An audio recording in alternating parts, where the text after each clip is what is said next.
My boyfriend's junior was his obsessed admirer. Despite her poor family background, she willingly worked 3 jobs to move into the apartment across from ours. Ryan held me close while scolding her, "Can you stop being so shameless? Would it kill you to have some self-respect as a girl?" Later, Sophia caused a fire by charging her electric scooter at home. Ryan went berserk trying to rush into the flames to save her, but I held him back with all my strength. Sophia died, and her parents faced massive compensation claims. 3 years later, Ryan and I married and had a child. Yet during a prenatal checkup, he deliberately drove our car off the overpass. Today's Sophia's death anniversary. She's dead. Why should we keep living? After Rebirth, watching flames engulf the opposite apartment, I made no move to stop them. These 2 despicable people deserve each other. The acrid smoke jolted me awake.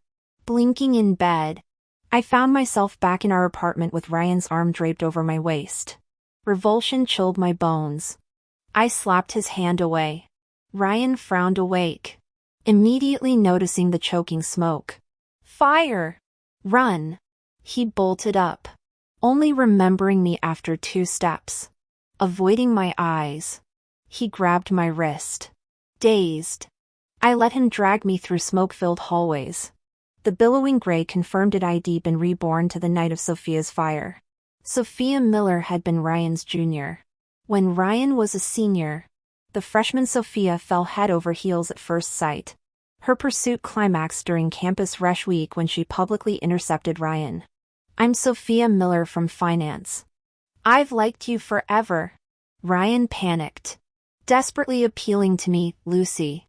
I swear I don't know her." Bystanders heckled, "Nice try, rookie. But Mr. Johnson here's taken. Meet Lucy Parker, our neighboring department's queen bee. You don't poach boyfriends in front of their girls." Any sane person would have retreated. Not Sophia. Tears gleaming, her plain face tilted stubbornly. "Loving you is my business, Ryan Johnson. It concerns no one, not even you." She fled weeping.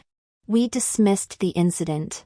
Ryan and I went way back to high school, where I perpetually topped honor rolls while he haunted detention. Nobody expected the class troublemaker to approach me during graduation season, fumbling with a pink letter from his varsity jacket. "Dearest Lucy Parker," I stared at him expressionlessly as his face turned crimson. His brother doubled over laughing. Finally, Ryan flushed with embarrassment, crumpled the love letter and stuffed it into his pocket. Locking eyes with me, he gritted out, "Lucy, will you be my girlfriend?" "No." "Why?" "I don't date people with worse grades than me. If I surpass you, will you say yes?" I turned back to solving math problems on my scratch paper. "We'll talk when you catch up." From that day, Ryan transformed. I watched him climb from 300th to top 30 in our grade. On college application day, he copied my choices verbatim. We ended up at the same university, same major. Everyone knew Ryan was devoted to me. Sophia? She was ordinary average grades, plain looks, working class background. I thought she'd be just another footnote in our relationship. I was wrong. During senior year internships, Ryan and I moved into the apartment my parents bought. We rarely visited campus, but whenever Ryan did, Sophia materialized, handing him novels-length love letters or expensive basketball shoes.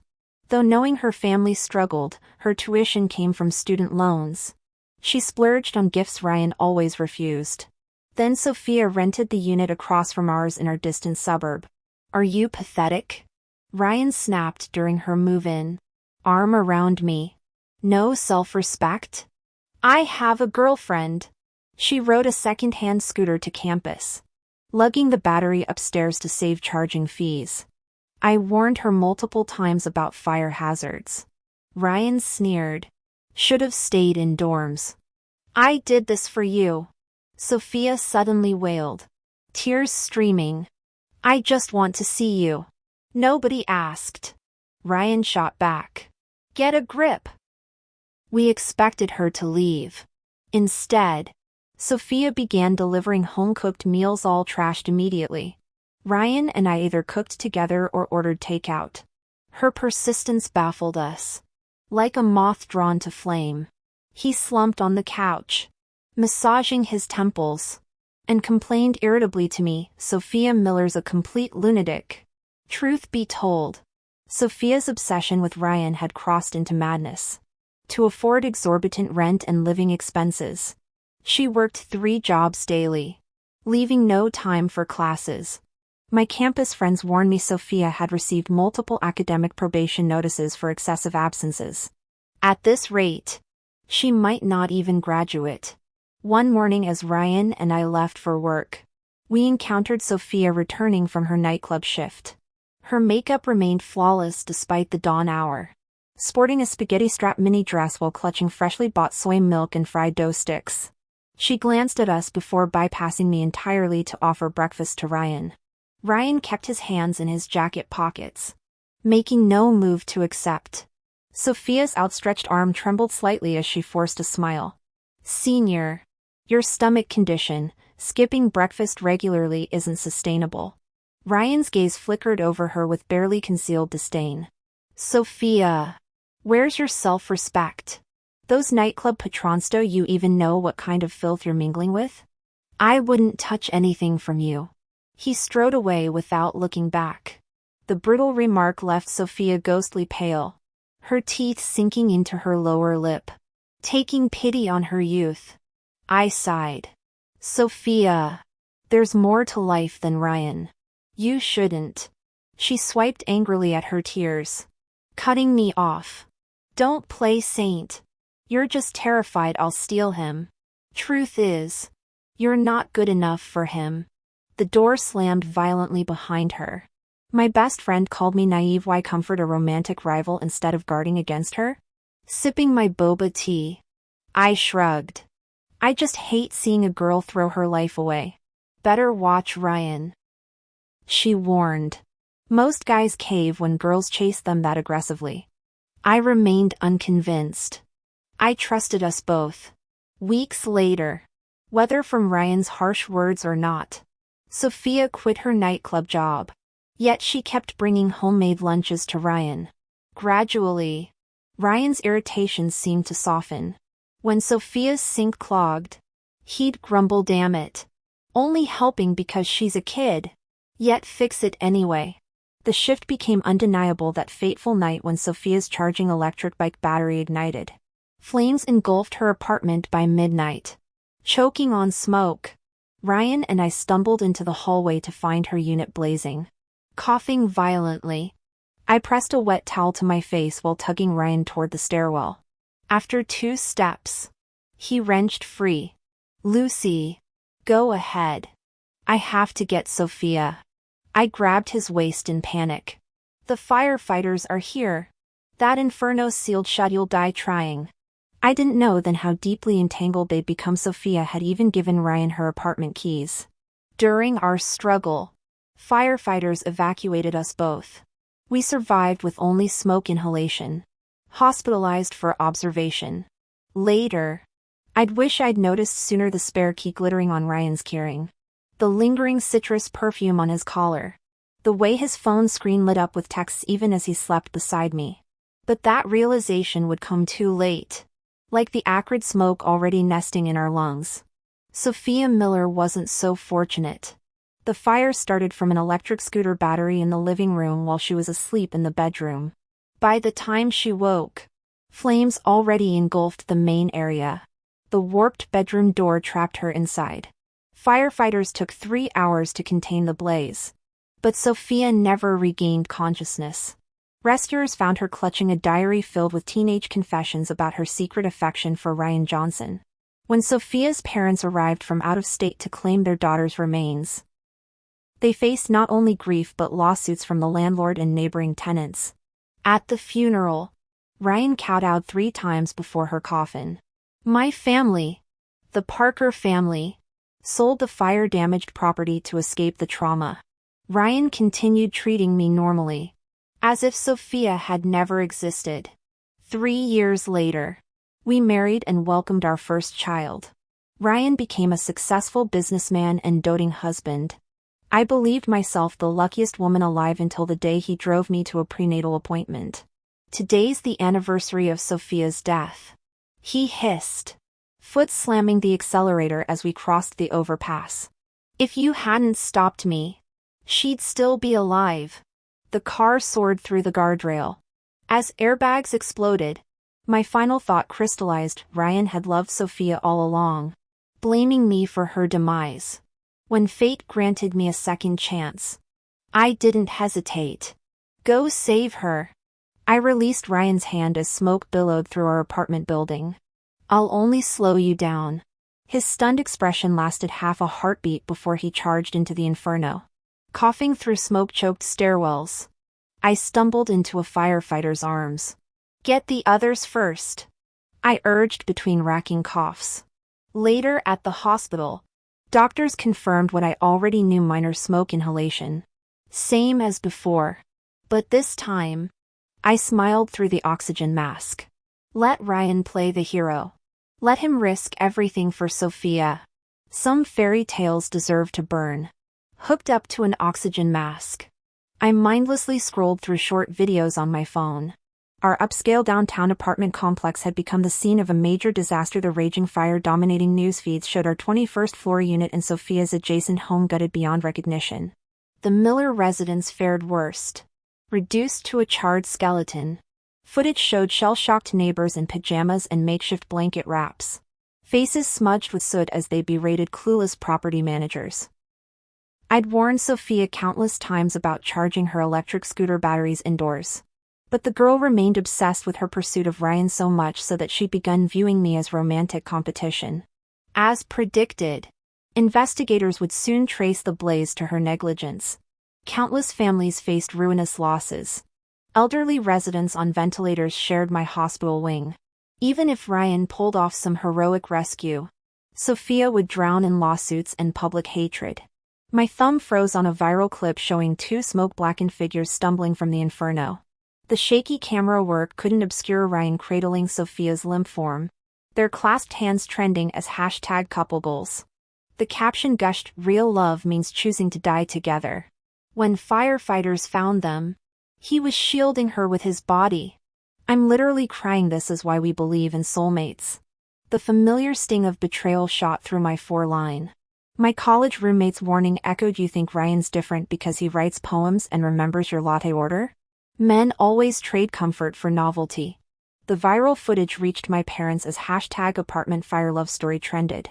Dad's call came through trembling. Lucy? Baby. Are you? It's me. I'm okay. The relieved sob from Mom practically shook my phone. They'd assumed the heroic boyfriend narrative involved us. Having adored Ryan since he memorized Dad's chess strategies and Mom's floral preferences. Mom caught the discrepancy first. Wait, if you're unharmed, who did Ryan save? The news says. I watched monitors chart my steady heartbeat. Their golden boy had chosen the girl who burned down a building over the one who'd planned their wedding color scheme. But given the circumstances, I decided to be honest with my parents to avoid future complications. I told them about Sophia's sudden reappearance, her aggressive pursuit of Ryan, and how Ryan chose to save Sophia during the life-or-death situation. The line went silent for a long moment before Mom asked, "Sweetie, what are you thinking?" Her voice dripped with concern. "Honey, Ryan's actions are his own failing. Don't you dare blame yourself." I understood their worry. Ryan had been my first love. After so many years together, even a pet goldfish would have grown on me by now. My parents had witnessed every starry-eyed moment of my devotion. I chuckled lightly into the phone. Relax. Mom and Dad. He's just a guy. I'm not going to crumble over this. Having already faced death once, nothing short of mortality could shake me now. My parents weren't convinced. They booked the earliest flight, insisting on coming to support me through this crisis. That night, I kept reliving the nightmare of Ryan's car plunging off the overpass, the stomach-dropping weightlessness. the helpless terror jerking awake repeatedly with tear-streaked cheeks. Morning brought another unavoidable encounter. Police had tracked me down through Ryan's phone. Initially, like everyone else, they'd assumed Sophia was his girlfriend. Investigations revealed they were merely college acquaintances turned neighbors. Lucy, remained Ryan's official fiancée. With both sets of parents unavailable locally and our wedding plans already in motion, the responsibility fell to me. Ryan's parents bombarded my phone during their frantic cross-country trip, begging me to check on their son. An officer warned me outside the hospital room. "Your fiancé's condition is critical. Brace yourself." I steadied my breathing and pushed through the door. Ryan lay motionless, his once handsome face mottled with blisters, hair patchy from burns. Bandages oozed reddish fluids, particularly around his ravaged right hand. The officer explained quietly, "He's been comatose since last night. Surgeons aren't sure they can save his hand. The chemical burns might also cost him his eyesight." I stared at the ruined figure, my mind drifting. Would Ryan have charged into that burning building if he'd known the price? Stripped of our history, I had to admit his actions were heroic. He'd somehow broken through Sophia's deadbolt door. I remember even the firefighters took forever to break in during my past life. For now, I'll just call it a miracle of love. Trapped in the bedroom, Sophia was overjoyed to see Ryan. The two embraced tightly amidst the flames until realizing the living room was impassable. At the life-or-death moment, Ryan hoisted Sophia onto the balcony ledge using his bare hands. Thankfully, firefighters arrived before he lost not just his hands, but potentially his life. "What about Sophia's condition now?" I asked. The officer replied, "Minor burns but heavy smoke inhalation. Still unconscious, though she should wake soon." Lucy, any clues about this fire? I knew they'd eventually uncover Sophia and Ryan's messy history, how she'd caused this disaster by illegally charging e-bike batteries indoors despite my warnings. I gave my statement truthfully. As the officer left, I stood to follow. "Aren't you staying with your boyfriend?" he asked. "Officer, since when do boyfriends risk their lives for other women? His parents are coming. We're nothing to each other." When the Johnsons arrived hours later, the surgeon presented the operation consent form. Mr. Johnson's hands shook reading it. "Doctor, you must save my son's hands. He's so young, how will he live blind and maimed? Spare no expense." No doctor could guarantee outcomes, only promise their best effort. Mrs. Johnson collapsed upon signing. Having dated Ryan for years, I'd always thought his parents decent. Watching them shoulder the consequences of his recklessness pained me briefly until reality struck. Mrs. Johnson stormed into my hospital room as I texted my parents' location. "Lucy, this is how you care for my son." Her manicured finger jabbed my face. "I gave you my perfect boy. And look what's happened." My earlier sympathy evaporated. I wanted to slap myself for that moment of weakness. Stop playing the saint. The apple doesn't fall far. Ryan's past life madness clearly ran in the family. When I remained silent, she shrieked, "Answer me. What did you do to him?" Sitting upright, I opened last night's viral video. Views kept climbing. "Open your eyes, Mrs. Johnson. Did Ryan get hurt saving me? No, he played hero for Sophia. Why blame me?" The comment section exploded with our neighbors' testimonies. "Frowny face, these two aren't even dating. Why are you guys trying to ship them as a couple? His real girlfriend's at the hospital. Then why'd he risk his life for her? Don't worry if you don't get it, sweetie. Go play elsewhere. You all don't know the truth. I live upstairs from them. Ryan actually has a girlfriend, Sophia, whose apartment caught fire. Lives right across from them. I've seen them getting handsy in the complex multiple times." Mrs. Johnson completely dismissed the comment. At this point, the truth didn't matter anymore. She simply wanted an outlet for her rage. Stop making excuses. You're Ryan's girlfriend. How could you let him run into danger? How heartless can you be? Watching him march to his death? This is all your fault. My son lost his right hand because of you. Sob no matter what condition he's in now. You're responsible. Mrs. Johnson's dramatic wailing drew curious stares from other patients' families in the hospital corridor. I smirked inwardly. Last lifetime. I did try to stop him. And where did that get me? 6 feet under with 2 lives lost. Let's be real, whether I'd intervened last night or not, the Johnsons would have still found a way to blame me. As for Ryan's current predicament, karma's a bitch. Her whole spiel made it clear she knew no decent girl would want her disabled son now. So she's trying to trap me. But since when did I owe the Johnsons anything? What right do you have to shout at my daughter?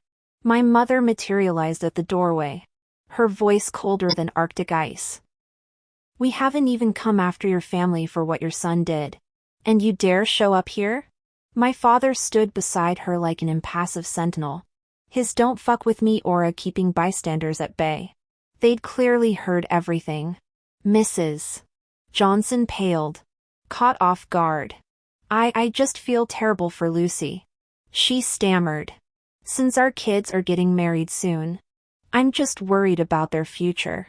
Oh, please. In-laws now? My mother snorted, not even granting her eye contact. Your son's become the internet's favorite simp after his little heroic stunt. You actually think we'd let our daughter become your family's consolation prize? Dream on. She turned to me with finality. Since Ryan chose to play hero for his mistress, we Parkers don't raise clingy girls. Consider this relationship over. Mrs. Johnson's face crumpled. You heartless monsters. She lunged forward. My mother, battle-hardened from decades in the corporate trenches, rolled up her sleeves. Bring it on. Hag! As their shouting match drew more spectators, I raised my voice. Enough. Mrs. Johnson, have you even considered what Ryan wants?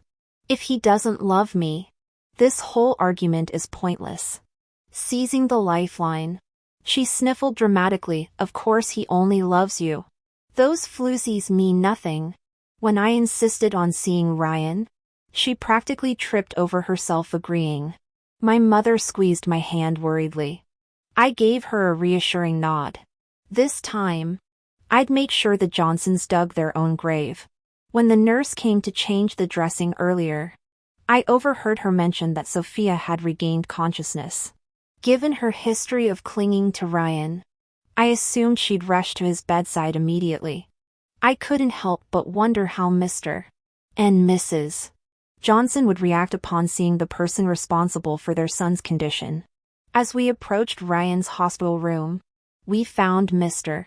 Johnson pacing outside with a stormy expression. Mrs. Johnson paled, demanding, "Why are you out here? How's our son?" Her husband stammered incoherently. I instantly grasped the situation. True to her impulsive nature, Mrs. Johnson threw open the door when met with silence. My parents and I followed closely. What in God's name? Mrs. Johnson's shriek pierced the air. There lay Ryan, pallid as deathbed linen, his right sleeve hanging empty. Sophia was draped over him, weeping dramatically. Ryan's remaining hand caressed her cheek as he murmured, "Silly girl. Why cry? I'd endure this 1,000 times over for your safety." The declaration hung in the sterile air. Even a child could have recognized the intimacy between them. They might as well have worn couple badges. Mrs. Johnson, already devastated by her son's disability, saw red. She lunged at Sophia, yanking her away by the hair. Ryan thrashed wildly, his recent amputation and damaged vision making coordination impossible. He tumbled from the bed in the commotion. "Mother, don't blame Sophia. This was my choice," he pleaded. Seizing the moment, Sophia turned tearful eyes to the Johnsons. Auntie. Uncle.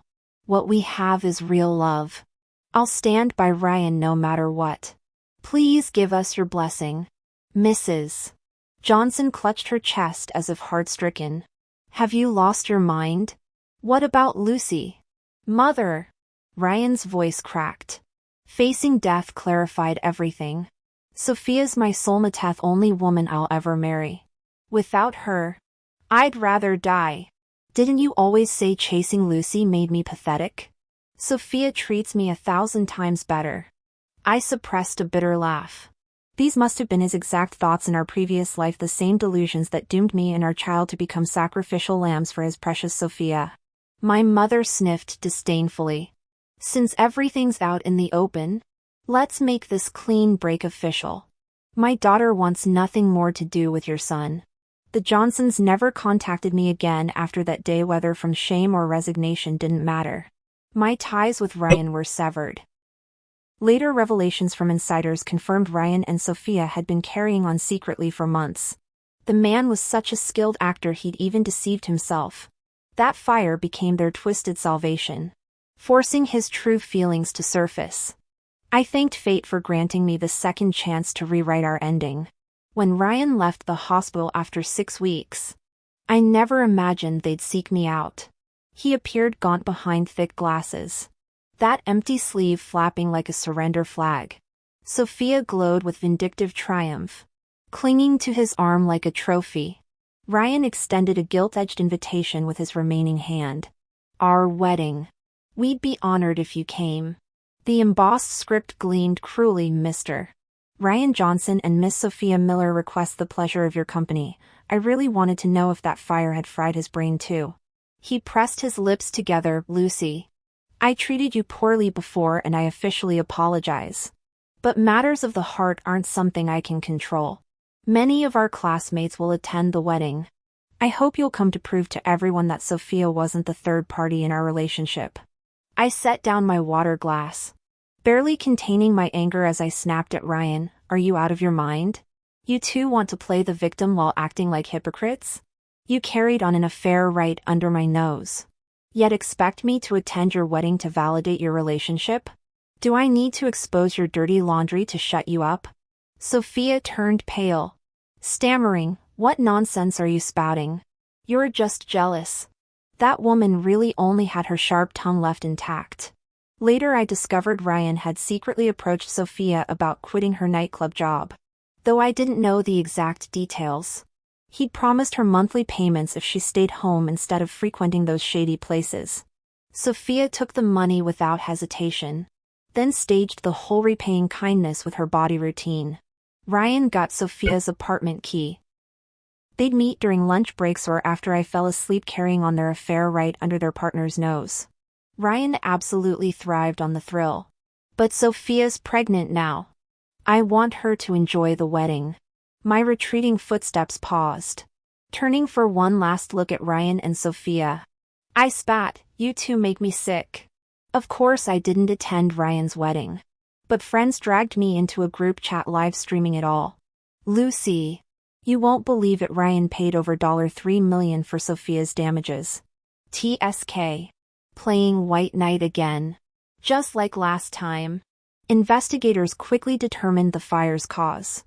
Though unintentional, Sophia's negligence required compensating the property owners to the tune of $3 million plus. While the Johnson family was comfortable, liquidating that amount for Sophia showed true love. Bullshit. What true love? My friend interrupted. Ryan's broke. That money came from his parents. There's no free lunch, Mrs. Johnson made Sophia drop out to focus on pregnancy and caring for her crippled son. If Sophia's firstborn's a girl, she'll have to keep trying. Me frowny face, but pregnant students exist. Why would Sophia agree? That hopeless romantic would birth 10 babies for Ryan if she could. Mrs. Johnson's making sure Sophia stays devoted. Otherwise, who'd marry Ryan in his condition? I stopped replying. Some people just deserve each other. Ryan and Sophia's marriage turned rocky. His disability warped his personality into something volatile, frequent outbursts. even physical violence. Sophia lost their first pregnancy at 4 months from his beating. They reconciled quickly, conceiving again. During their toxic saga, I poured myself into career growth. After spearheading major projects, my boss entrusted me with leading the team. I sold our old apartment too, tainted by Ryan's presence. Seasons changed, and before I knew it, 3 more years had passed. Sophia bore 2 sons while their conflicts multiplied. She resented Ryan's growing bitterness, no longer recognizing the man she'd loved. Meanwhile, her youth evaporated into domestic drudgery. One day, our group chat lit up again. A friend sent a video showing Ryan and Sophia in a heated argument. Doing the math, Sophia is only 23 or 24 this year, yet she'd managed to ruin herself into looking like a middle-aged hag. The footage showed them physically struggling until Ryan shoved her to the ground impatiently. "Look at what you've become. Can't I just have drinks with friends?" Sophia scrambled up, sneering. "Who's to say you're not chasing other women again?" Bystanders intervened. "Come on. Ryan would risk his life for you. Remember when?" Mention of past sacrifices softened Sophia's expression momentarily. But Ryan downed his drink, slurring, "Sometimes I regret saving a psycho like you. Without you, I'd still have both hands and a normal life." The room fell silent. Sophia broke into hysterical sobs. "You regret it? Regret choosing me over Lucy?" Ryan flushed crimson. Whether from alcohol or shame wasn't clear. "Think Lucy would want you now?" Sophia cackled wildly, pointing at his prosthetic arm. "You're damaged goods. No one but me would take pity on you." The video cut off as Ryan slapped her. My friend texted, "Thank God you didn't marry that total nutcase." Later, Ryan actually messaged, "Can we start over?" I blocked him immediately. His self-destruction wasn't inevitably chose this path. Never romanticize roads untraveled. Trust that the present is the best possible arrangement. For me, it truly is.